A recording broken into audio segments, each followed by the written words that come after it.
Ya se lo informábamos, el desempleo en nuestro país llegó a 7,8% en el trimestre móvil abril-junio, según informó el Instituto Nacional de Estadísticas. La cifra corresponde a una caída de 1,7 puntos porcentuales a nivel nacional en 12 meses. Esto en comparación con el mismo periodo 2021. Para hablar más al respecto, estamos hasta ahora con el director del Observatorio de Contexto Económico de la Universidad Diego Portales, Juan Bravo. ¿Cómo estás, Juan? Muy buenos días. Hola Nicolás, muy buenos días, gusto saludarte. A ver, 7,8% se mantiene la tendencia a la baja, pero estaba leyendo aquí declaraciones de la directora del Instituto Nacional de Estadísticas, donde, claro, se ve como una buena noticia, pero habla más bien de un estancamiento, como que podría llegar hasta ese punto la baja y lamentablemente ya pensar en alzas del desempleo. ¿Es así? Sí, la verdad es que, claro, si uno se compara con respecto al mismo periodo del año anterior, las comparaciones parecen positivas, ¿cierto? El año pasado, en el trimestre abril-junio, la tasa de desempleo era del 9,5%, ahora es del 7,8%, entonces, claro, al comparar respecto al año pasado, se ve una baja importante. Pero hay que considerar que el mismo periodo del año pasado estábamos en plena segunda ronda de cuarentenas masivas, o sea, nos estamos comparando con un periodo bastante poco exigente en materia laboral. Entonces, ahí hay que tener también esa precaución con las comparaciones respecto al año anterior, que el año anterior estábamos en esta etapa en un momento muy malo en materia laboral. Y efectivamente, yo creo que lo más, a mi juicio, lo más negativo que nos muestran estas cifras Ujú. es que estamos en una economía que dejó de crear empleos. Esa es la verdad. Cuando uno mira las cifras de creación de empleo respecto al reporte anterior, la verdad es que se destruyen 17.000 empleos.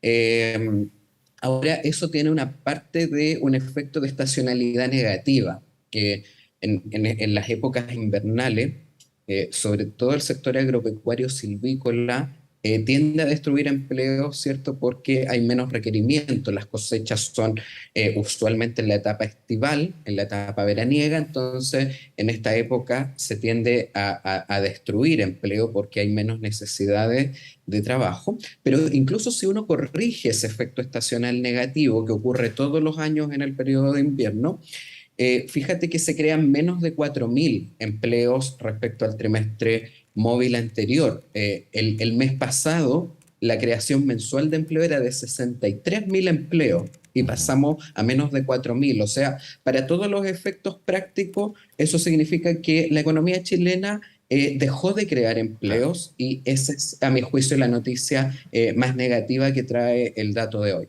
O sea, más que lo que estábamos comentando en trimestres anteriores o datos de trimestres anteriores, Juan, cuando decíamos la velocidad de creación de empleo ha disminuido, aquí más que velocidad no está creando más empleo. Esa es la conclusión.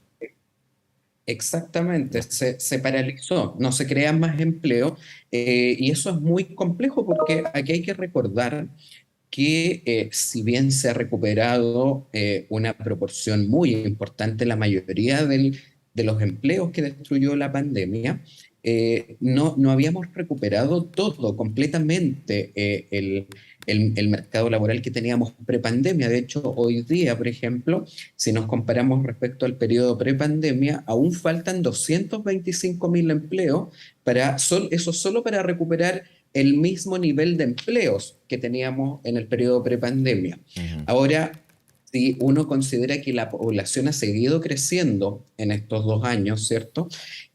Para recuperar la misma tasa de ocupación prepandemia, que era del 58,2%, aún nos falta crear 514.000 empleos. Entonces, la verdad es que la tarea no está realizada completamente, la batalla no está ganada en el mercado laboral y por eso es que estas noticias son tan malas, porque se paró, se detuvo la creación de empleo y por lo tanto ese proceso de recuperar el daño causado por la pandemia también se paralizó. Así que esto es realmente alarmante. Ahora, también era esperado. porque estamos justamente viviendo ya las consecuencias del proceso de la desaceleración económica, ¿cierto? Y eso es lo que es probablemente el factor fundamental que explica esta cifra, ¿cierto?, de estancamiento, que cuando viene un proceso de disminución del crecimiento económico, de una desaceleración, entonces las necesidades de trabajo se reducen y por lo tanto la contratación de empleo se reduce y por lo tanto este resultado era esperable a medida que avanza el proceso de desaceleración económica. Aquí hay una situación, Juan, lo hemos conversado también varias veces, nacional e internacional. Estaba viendo, por ejemplo, ahora datos que llegan desde Estados Unidos con una revisión del PIB del segundo trimestre, una caída de 0,9%. Entra en recesión técnica prácticamente por tener 2 trimestres consecutivos a la baja el PIB en Estados Unidos. O sea, aquí hay una situación internacional que evidentemente está calando en, por ejemplo, el mercado laboral desde las percepciones, las proyecciones y por sobre todo la caída y el congelamiento de la inversión, ¿no? Ujú.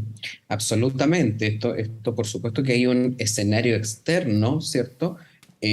Muy delicado. Como bien tú señalabas ahí, las cifras que recientemente conocidas en Estados Unidos dan cuenta de esta recesión técnica. La zona euro también, ¿cierto? Muy debilitada. China con cifras realmente malas. O sea que hay un contexto internacional, ¿cierto? De mucha incertidumbre con un riesgo, ¿cierto? De disminución de la actividad bien profundo y eso por supuesto que nos afecta porque somos una economía abierta que depende de, ¿cierto? De nuestros lazos externos Ujú. y eso nos va a afectar.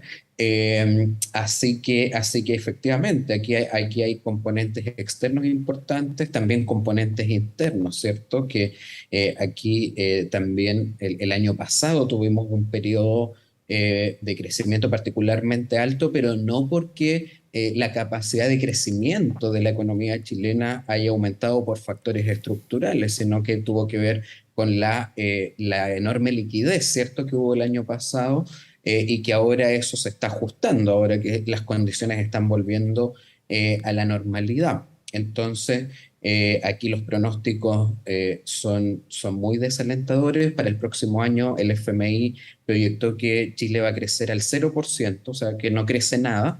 El Banco Central también hace poco tiempo atrás ya había pronosticado una caída de la actividad económica para 2023.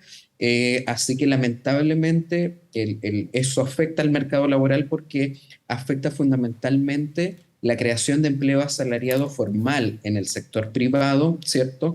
Y por lo tanto vamos avanzando, primero, ahora que ya lo están mostrando las cifras, en un proceso donde se empieza a crear muy poco empleo y probablemente ya más adelante, si esto persiste así, si efectivamente Chile también cae en recesión, es probable que la tasa de desempleo ya empiece a aumentar porque al final el empleo informal no logra absorber todas esas necesidades de trabajo de las personas. Y ahí ya es cuando la tasa de desempleo empieza a escalar. Ujú. Ahora, en este punto también hay un desfase con respecto a la situación macro, micro también, pero más bien macro de la economía y lo que es el mercado laboral en términos de el efecto que puede tener. Eso también es bien complejo en términos de las expectativas, ¿no? Cuando vemos datos de desempleo donde el desempleo va cayendo, pero muchos dicen, bueno, no se condice con la situación presente. También recordando que esto es del trimestre abril-junio, entonces evidentemente hay una diferencia. Hay un punto también, la directora Lina decía, aquí se nota un estancamiento, pero también hay que considerar lo estacional, el Ujú. factor otoño-invierno, ¿no? Exacto, exacto. Por eso yo ahí lo que te comentaba es que si uno ve sin corregir por esa estacionalidad negativa, que todos los años ocurre, que en invierno, por ejemplo, el empleo en el sector agricultor, digamos, cae, tiende a caer, ¿cierto? Porque hay menores requerimientos, las cosechas son usualmente en el periodo de verano y ahí se tiende a contratar mucho más empleo en la agricultura.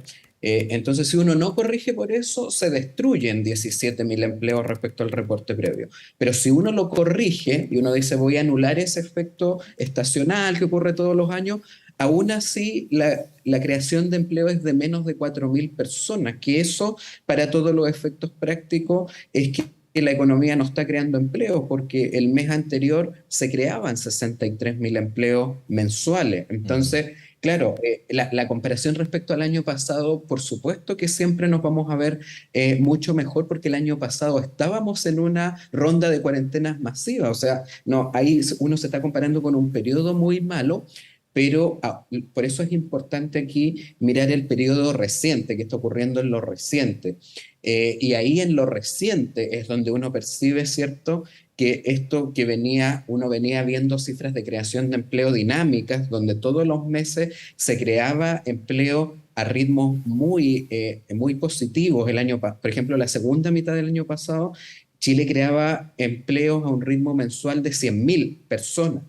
Y eso es lo que hemos visto este año, que de a poco se ha ido ralentizando hasta que hoy día ya definitiva el dato nos indica un estancamiento. Entonces, esa es como la distinción temporal que hay que hacer. Año pasado, que siempre las comparaciones van a ser muy buenas, Sí. versus lo que está ocurriendo en el periodo reciente, que ahí es donde los indicios nos están ya detectando, ¿cierto?, que el mercado laboral ya se está viendo afectado por el proceso de desaceleración económica profunda. Hay un punto importante aquí también, Juan, lo que es la cantidad de empleo, pero también la calidad del empleo. ¿En qué situación estamos actualmente con los datos que han dado a conocer? Tenemos el del INE, también lo que ha sido el del Centro de Microdatos de la Universidad de Chile el día de ayer con el Gran Santiago. Ujú. Sí, bueno, eso quizá es lo único que no es tan negativo, en el sentido de que el empleo que se destruye, digamos, durante este mes es empleo informal. ¿M? Ujú. Entonces, el empleo formal está esencialmente estancado también, se crea muy poco. Entonces, la destrucción de empleo que vemos viene de la mano del empleo informal. En ese sentido, la tasa de ocupación informal tuvo una ligera caída respecto al mes previo. Entonces, eh, uno podría decir, bueno, eso en algo aplaca la mala noticia. Sin embargo, a uno lo que le gustaría es que la tasa de ocupación informal cayera, porque se crean muchos empleos formales, ¿cierto? Y no porque se destruye más el empleo informal, que es lo que está ocurriendo. Entonces, raya para la suma, si uno ve la composición del empleo, eh, los poquitos empleos formales que se están creando no están logrando compensar la caída del empleo informal. Y Ujú. por lo tanto, eso es lo que refleja esa caída en el neto, ¿cierto?, que tenemos respecto al mes previo. Ujú. Ahora, ¿qué se puede hacer desde la política fiscal? Me quiero referir a lo que son las políticas públicas en términos de lo que han sido subvenciones, incentivos para el empleo. Hay algunos andando, hay también ciertas medidas que se están evaluando desde el Ministerio de Hacienda. ¿Cuánto margen también hay para impulsar un mercado laboral que se está viendo afectado con este estancamiento? Ahí lo nota, pero que se va a ver Ujú. desgraciadamente afectado por la situación económica, por las proyecciones, por las paralizaciones de inversión, entre otras. Ujú. Sí, bueno, por de pronto ya se tomó la decisión por parte del Ministerio de Hacienda de seguir extendiendo por 3 meses más el IFE laboral, que es una de las medidas que está presente desde el segundo semestre del año pasado, Ujú. este IFE reforzado que se generó el segundo semestre del año pasado. Y claro, lo que ocurre con el IFE laboral es que es una medida muy cara desde el punto de vista fiscal cuando se le otorga a todas las personas. Y por eso es que este año ya se focalizó, se dijo, mire, en realidad vamos a tratar de hacer un esfuerzo mayor, pero en ciertos segmentos que son los más rezagados. Y eso es correcto desde un punto de vista de cuidar los recursos, considerando que esto es una medida muy cara fiscalmente. Entonces, y ahí está bien que se focalice en ciertos sectores. Por ejemplo, cuando uno mira las cifras, lo que ve, ¿cuáles son los sectores más rezagados?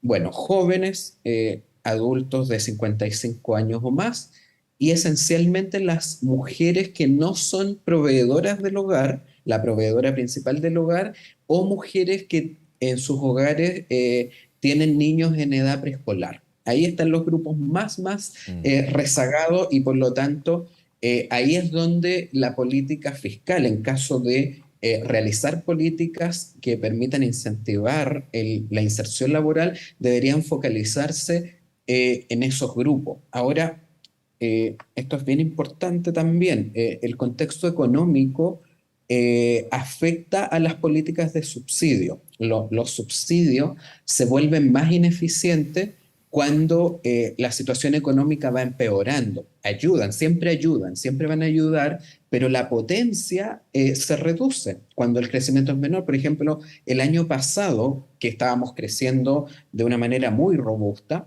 se notaba en las cifras de empleo formal que este subsidio permitía crear mucho empleo formal.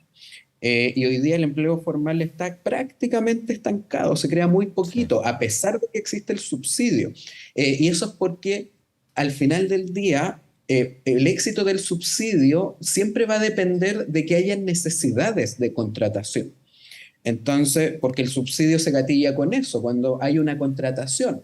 Por lo tanto, si las necesidades de contratación se reducen, también los subsidios laborales pierden eficacia. Entonces, sí contribuyen, pero tampoco es que un subsidio va a permitir revertir una situación de debilidad económica. Y por eso, al final del día, aquí yo creo que el llamado central de la política pública es que si bien políticas de subsidio laboral pueden contribuir a aplacar parcialmente este escenario y por lo tanto en ese sentido era razonable que se extendieran quizás por un tiempo más. Es imposible, no hay sustituto para un crecimiento económico alto y por eso es que las políticas públicas tienen que propender a generar un alto crecimiento económico. Eso es lo único que permite generar empleos asalariados, formales en el sector privado, de manera sustentable. Y por eso que las reformas, todas las políticas públicas que se están implementando, siempre deben tener ese cuidado de proteger el crecimiento económico o al menos dañarlo lo menos posible. Bien, Juan Bravo, director del Observatorio de Contexto Económico de la Universidad Diego Portales. Como siempre, muchísimas gracias por acompañarnos. Que esté muy bien. Encantado, Nicolás. Muchas gracias por la invitación. Buenos días.